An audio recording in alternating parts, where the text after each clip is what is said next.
In a case where the ledges are a handbreadth wide and there is no handbreadth between them, if tuma is underneath, underneath them, then they become tummy. If there is tuma between them or above them, opposite it, up to the sky becomes tummy. If the ledges are less than a handbreadth wide, tuma penetrates upward and downward, regardless of whether there is a handbreadth between them or not, regardless of whether tuma is underneath, between, or above them. The same rule applies to two curtains that are cubed handbreadth above a handbreadth above the ground. And a thick garment and a thick beam do not spread tuma unless they are a handbreadth above the ground. If two garments are folded one on top of the other, tuma does not spread unless the upper one is more than a handbreadth above the ground. Wooden tablets, one above the other, do not spread tuma unless the uppermost hand is a handbreadth above the ground. But if they are made of marble, tuma penetrates directly up and directly down. Okay. Yeah. So we just spoke about the tablets, whether they're wood or marble makes a difference. Marble is considered connected to the ground. Now we're going to talk about a different kind of configuration. I think there's a diagram in the Yes, article I of have this one. one. Right. Very good. Exactly. Okay, so you've got these two things that are propped up, um, and they're touching on their corners, right, with a contact area of less than a tefach. Right. Okay. However, they are overshadowing the ground. So imagine you've got these two picnic tables basically that are touching each other, but not with a tefach, but they're over the ground. Okay.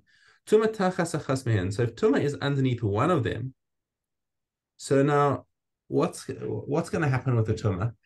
Because the wood itself is a table, it's considered a kli that's in contact with the tuma.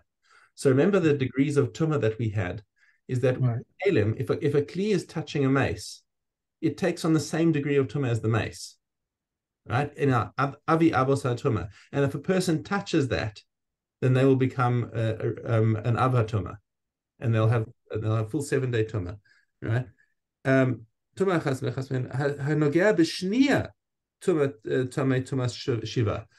now here's the incredible chiddush over here: is that normally if a kli touches another kli, then it should go down by one.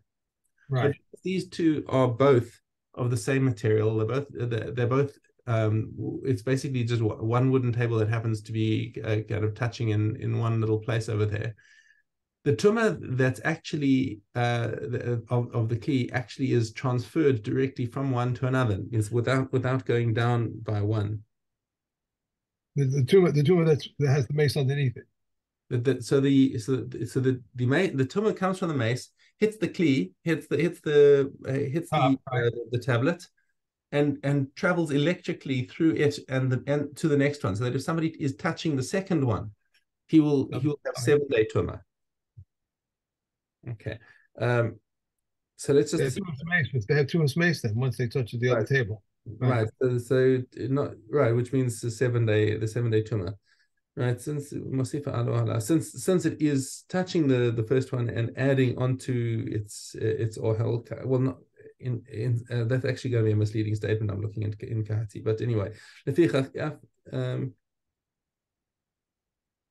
yeah. So in this respect, it's considered as if you're touching the same ohel that is spreading the tumah.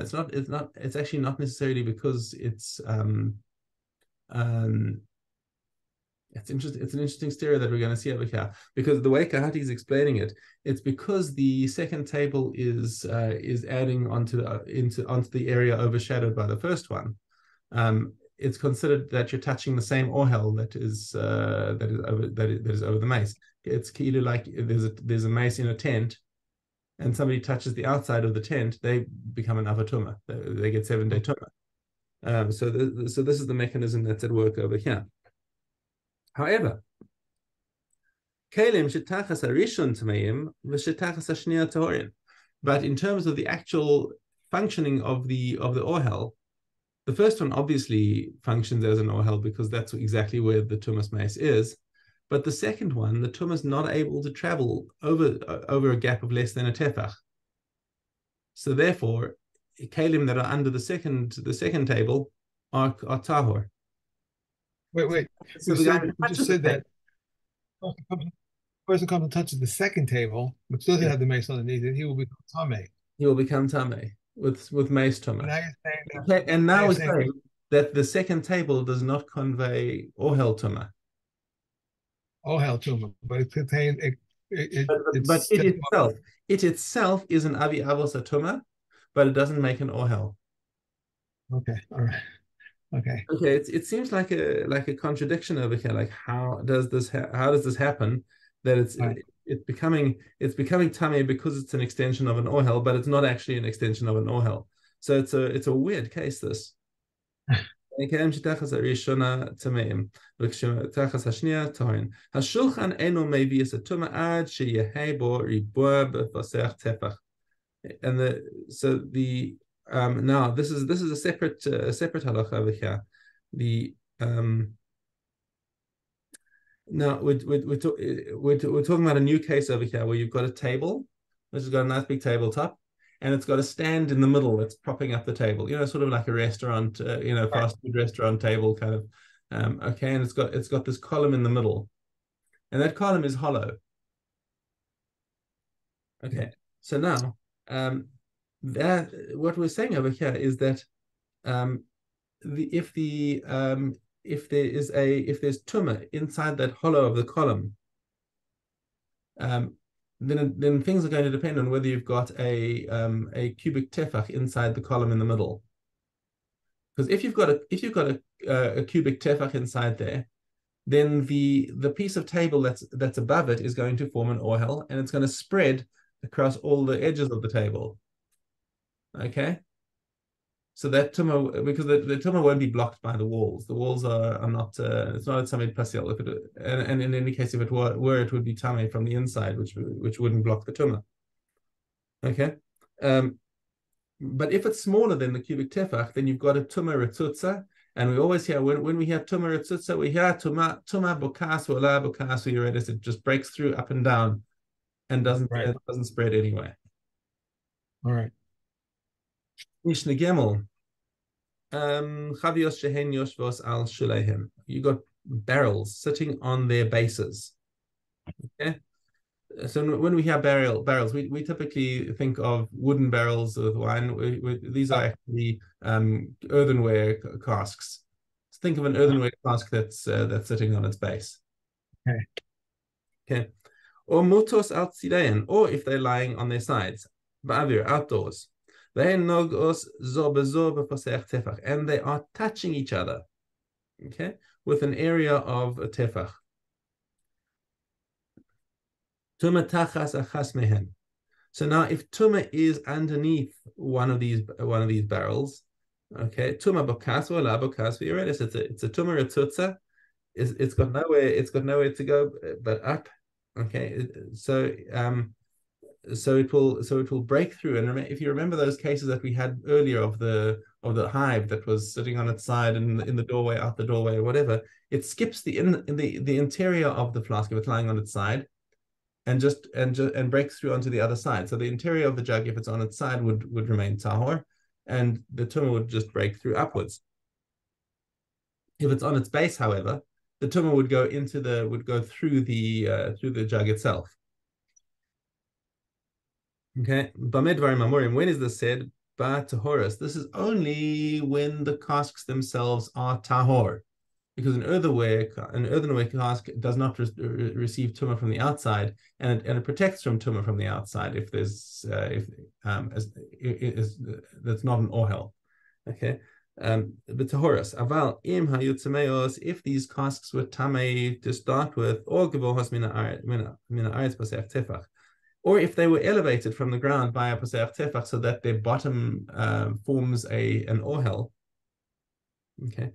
Tuma tachas achas mehen tachas kulam tameh. So if tuma is underneath one of them, then let's just look at the cases individually. If the cask is tameh, it cannot block tuma, which means that the tuma penetrates the wall and goes inside as well. And now, since the cask is presumably bigger than a tefach itself, then the upper wall becomes an ohel that spreads the tumah. And once it starts spreading and it's got other casks on top of it, and this whole mishmash, then everywhere this tumor is going to start spreading through the insides of these of all of these casks, and whatever's below them or above them is going to become tamei because they can spread the tumor but they can't block it. Okay, and the same goes for if you have if they are elevated from the ground by a tefach, then the tumor is going to be spread under its lower wall. And it will, okay. Tachas kulam tamei. Then underneath all of them will be tamei. All right. Mishna Daled. Bayis shechatzatza b'nesayim or b'yirios. So you've got a house that you put up a bunch of partitions using boards or using curtains. Okay. Minat stadim or minat koros. Whether it's from the whether it's horizontally or vertically.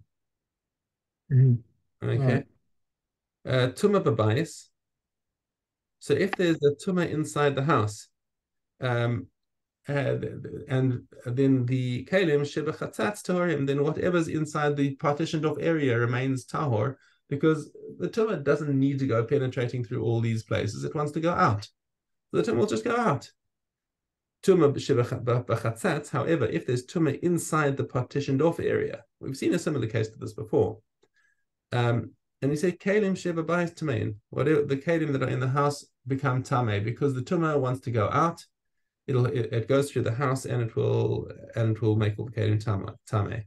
Kalim sheba chatzatz, however, kalim that are in the partitioned off area. Im yesh behem posech tefach. If there is a posech tefach in the area that has been cordoned off, then they will become. Then of course they will become tamei because the chatzat itself it becomes an ohel that spreads the tumah. The im lav, but if they're not, so let's just say we've got a very very small area that's been partitioned off, that's got that's less than a pasach tefach, and there's a kazayis min a mace in there right next to, I don't know, a teaspoon. Okay, so it's not touching; it's just right next to it. So again, we have the tumah ritzutza now, and the tumah ritzutza is just going to go straight up and down. It's like the tabletop, like the table's connecting. Right? Yeah, again, so if something, even if something's right next to it without touching, it remains tahor. However, the rest of the house is going to be tamei. Why? Because the tumah is going to have to go out somehow. So because it's eventually going to have to be taken out, it's going to have to go out through the house. And then the house is going, and therefore the house also becomes tamei. All right. Yud Kes. Yeah. Cistern inside a house contains a candelabrum whose lampstand protrudes upward. An olive pressing basket lies on the lampstand. In such a way that if the candelabrum were removed, the olive pressing basket would rest on the cistern. Beis Shammai says the cistern remains tahor and the candelabrum remains tamei, whereas Beis Hillel says the candelabrum also remains tahor. They both agree that if removing the candelabrum causes the olive pressing basket to fall, everything becomes tamei. Unless they are between the edges of the olive pressing basket. No, sorry, utensils that are between the edges of the olive pressing basket and baskets of edges of the cistern remain tahor, even if they are deep within the ground. If there is tumah inside the cistern, the house becomes tamei. If there is tumah inside the house, the utensils that are inside the walls of the cistern remain tahor when they are in the area that has a handbreadth cubed. When they are not, they become tamei. If the walls of the cistern extend farther than the house, in either instance, they remain tahor. Okay. All right. One more? Yeah. No. Yes, one more. Okay, one more. A board is placed on the top of the oven and extends the hand breadth on all sides. If there is tumah beneath the board, utensils above it remain tahor. If there is tumah above the board, utensils remain beneath it remain tahor. However, in the case of an old oven, the oven remains tamei and menorah goes to tahor. If the board is placed on top of two ovens and there is tumah between them, they become tamei, and Rav Yochanan ben Nori declares them tahor. Okay. Okay. Caleb. Dalit. The cord of a goldsmith's balance and that of a wearer of good quality purple wool, their measure is 3 finger breadths. The handle of a hatchet from its back is measures 3 finger breadths, and Rabbi Yossi says if it is 1 hand breadth, it is tahu. The cord of the balance of the store owners and that of householders, its measure is 1 hand breadth. The handle of a hatchet in front of the measure is 1 hand breadth. The remembrance of the compass handle, the compass is 1 hand breadth. The handle of a chisel used by some stone engravers, its measure is 1 hand breadth. And the cord of a wool dealer's balance and the glass weighers, their measure is 2 hand breadths. The handle of a millstone chisel measure is 2 hand breadths. The handle of a mace, its measure is 2 hand breadths. The handle of a goldsmith's hammer, its measure is 2 hand breadths, and that of blacksmith's measure is 3 hand breadths. Okay. I can never figure out when we do these Mishnahs why they just like the list is the following are 2 hand breadths, and just give the names. It's a new sentence every time. I don't understand why they do it that way, but there must be a reason. The way they write the Mishnayos out is to facilitate memorization. Uh, So that's often a reason why they might write something in a way that you think is a little bit odd, but this is written for times when people usually memorized Mishnayos. Daled base. The great gate had 2 minor doorways, one in the north and one in the south. The one to the south, no man ever entered through it. The reason for this is explained by the prophet Yechezkel, as it is stated, Hashem said to me, this gate shall be closed, it shall not be opened, the man shall not come through it, because Hashem, the God of Israel, comes through it, it shall be closed. He took the key and opened the minor doorway and entered the cell. And from the cell, he went to the Hakel. Judah says he would walk within the thickness of the Hakel's wall until he found standing between the Hakel 2 sets of doors, and he opened the outer doors from the inside and the inner doors from the outside. 38 cells were there, 15 in the north, 15 in the south, 8 in the west. And those in the north and the south, 5 cells on top of 5 and 5 on top of them. And those in the west, 3 cells on top and 3 on top and on top of 3 and 2 on top of 3 of them. Each cell has 3 openings, one to the cell on the right, one to the cell on the left, and one to the cell above. But in the cell in the northeast corner were 5 openings, one to the cell on the right, one to the cell above it, and one to the winding ramp, one to the winding minor doorway, and one to the Hakel. The cells of the bottom level were 5 amos wide, and when the ledge was 6 amos, the cells of the middle level were 6 amos wide, and when the ledge was 7 amos.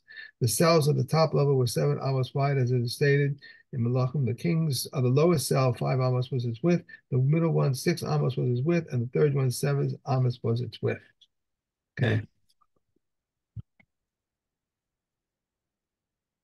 And we have a Zora. Daled Vav. An idol that was abandoned by Zion, right? Yeah. Zion. And I asked the elders of Rome, if he does not want idol worship, why does he not make it cease? Then the sages said to him, if they, the idolaters, would worship something which the world does not need, it would make it cease, and they would worship the sun, moon, and stars and the constellations. Should he destroy his world because of the fools?